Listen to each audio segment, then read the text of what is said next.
কৃষক বন্ধুরা মাথার ঘাম পায়ে ফেলে ফসল ফলায়, সেই ফসল বিক্রি করে পরিবার পরিজনের মুখে হাসি ফোটায়। সুপ্রিয় দর্শক মণ্ডলী, আমি একটি ড্রাগন বাগানে এসেছি ড্রাগন গাছ দেখার জন্য। দেখতে পাচ্ছেন যে এত পরিমাণ পচন ধরে গিয়েছে।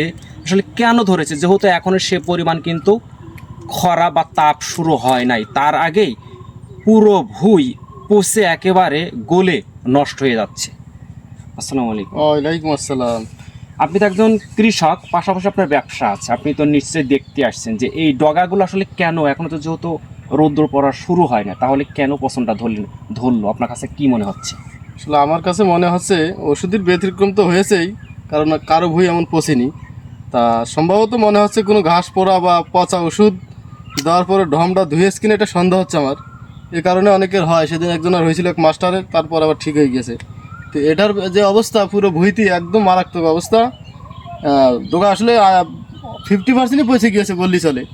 তা এখন ওষুধের ব্যতিক্রম তো আছেই, তো বাকিটা আসলে চাষি, সকালে আমার কথা হয়েছে চাষি বলছে এবং অতিরিক্ত করা ছত্রাক দেওয়ার কারণে হয়েছে। তা আমার মনে হচ্ছে তা না, কারণ ছত্রাকে তো এমন পচা হওয়ার রেকর্ড নেই।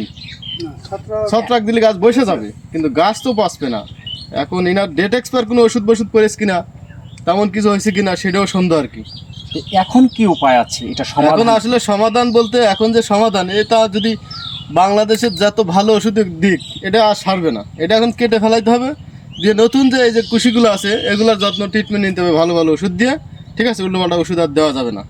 এই জন্য চাষির বলতে চাই, আসলে উল্টোপাল্টা ওষুধ ব্যবহার করা যাবে না, বুঝে শুনে ওষুধ ব্যবহার করা লাগবে। আপনাকে অসংখ্য ধন্যবাদ।